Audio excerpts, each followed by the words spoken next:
নমস্কার বন্ধুরা, তোমরা সবাই কেমন আছো? আশা করছি তোমরা সবাই ভালো আছো, আর আমি তো অনেক ভালো আছি। তো বন্ধুরা, আজকে আমি তোমাদের সঙ্গে কোনো ব্লগ ভিডিও নয় গো, আজকে তোমাদের সঙ্গে শেয়ার করব একটা রেসিপি ভিডিও। তো তার জন্য দেখো, এখানে আমি সয়া চাপ রেসিপি আজকে তোমাদের সঙ্গে শেয়ার করব। তো তার জন্য এই যে কাঠি থেকে সয়া চাপগুলো ছাড়িয়ে নিয়েছি, তারপর এই যে এরকম টুকরো টুকরো করে কেটে নিয়ে নুন, হলুদ, লঙ্কা গুঁড়ো দিয়ে ভালো করে মেখে নিয়েছি। আর তারপর দিয়ে দিলাম কড়াইতে সর্ষের তেল দিয়ে। সর্ষের তেল গরম হয়ে গেছে, এবার একে একে সয়া চাপগুলোকে ভালো করে এপিট ওপিট লাল লাল করে ভেজে তুলে নেব। তারপরে কীরকম করে রান্না করব তরকারিটা তোমাদের সঙ্গে নিশ্চয়ই শেয়ার করব। আর এই জন্যই তো ভিডিওটা শুরু করেছি। তো তোমরাও ভিডিওটা লাইক দিয়ে একটা কমেন্ট করে ভিডিওটা লাস্ট অবধি দেখো, আশা করছি তোমাদের অনেক ভালো লাগবে। আর এখানে একটু কাজু আর পোস্ত নিয়ে নিয়েছি, তো এগুলো আর কি পেস্ট করে নেব। তো এই যে দেখো, সয়া চাপ আর কি অনেকটাই ভেজে নিয়েছি, তো বাকিটাই এরকম করে গরম তেলে আর কি এপিট ওপিট লাল লাল করে ভেজে তুলে নেব। তারপরে রান্নাটা তোমাদের সঙ্গে শেয়ার করছি। তো দেখো, এখানে এই যে অনেকগুলো সয়া আর কি চাপ বেজে নিয়েছি, আর এই যে এরকম টুকরো টুকরো ডুমো ডুমো করে আলু কেটে নিয়েছি। তো এবার এই আলু দিয়ে আমি কি করে সয়া চাপ রান্না করি এটাই দেখার বিষয়। তো এই যে প্রথমে আমি আলুগুলোকে একটু নুন হলুদ দিয়ে ভালো করে ভেজে নেব, লাল লাল করে, খুব সুন্দর করে, যাতে দেখতে খুবই ভালো লাগে।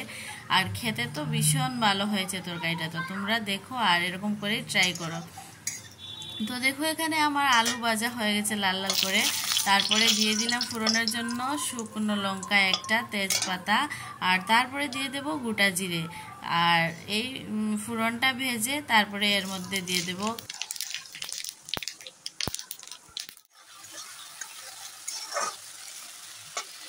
কুচনো টমেটো দিয়ে দিলাম।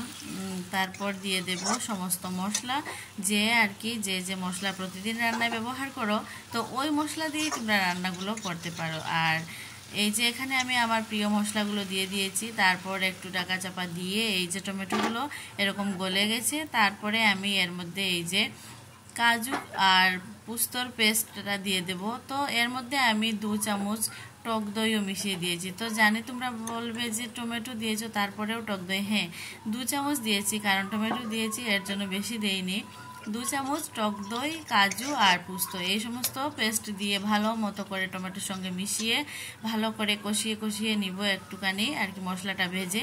আর এই যে দেখো, বাও কি সুন্দর কালার এসেছে, তাই না? তো এই মশলাগুলো আর কি একটু ভালো করে ভেজে তারপরে এর মধ্যে দিয়ে দেব আলু। তো আমার মশলা ভাজা প্রায় কমপ্লিট। এই যে এখানে দিয়ে দিয়েছি আলুটা একটু ভেজে এর মধ্যে আর কি সয়া চাপ যে ভেজে রেখেছিলাম এইগুলো দিয়ে দিয়েছি। তো ভালো করে একসঙ্গে আর কি আলু, সয়া চাপ সমস্ত কিছু একসঙ্গে ভালো করে মিশিয়ে নেবো। আর আলুগুলো যেহেতু আগে ভেজে নিয়েছিলাম, তো ওগুলো একটুখানি সেদ্ধ হয়ে গেছে, 70% মতো সেদ্ধ হয়ে গেছে। তো এই যে দেখো, এখানে ভালো করে আলু চাপগুলো আর কি সমস্ত মশলার সঙ্গে ভালো করে কষিয়ে নিয়েছি। তারপরে এখন দিয়ে দেবো আর কি ঝোলের জন্য গরম জল। তো এই যে গরম জল দিয়েছি যেহেতু, তাড়াতাড়ি ঝোলটা ফুটে উঠেছে। আর এখন আমি এর মধ্যে একটুখানি গরম মশলা গুঁড়ো দিয়ে দেব। দিয়ে তারপরে তোমরা যদি চাও একটু ঘিও দিতে পারো, তো আমি ঘি আর দেইনি, তো একটুখানি গরম মশলার গুঁড়ো দিয়ে দিয়েছি। এবার ঝোলটা ভালো করে ফুটিয়ে তারপর নামিয়ে নিয়ে গরম গরম ভাতের সঙ্গে সয়া চাপ রেসিপিটা পরিবেশন করব। তো এই যে দেখো বন্ধুরা, আমার নিরামিষ মাছ রান্না কমপ্লিট। তো এই যে এটা পুরো মাছের মতোই দেখতে লাগে। তো যাই হোক, এই যে নিরামিষ মাছ বলো, সয়া চাপ, যাই হোক, আমি রান্না কমপ্লিট করে নিয়েছি।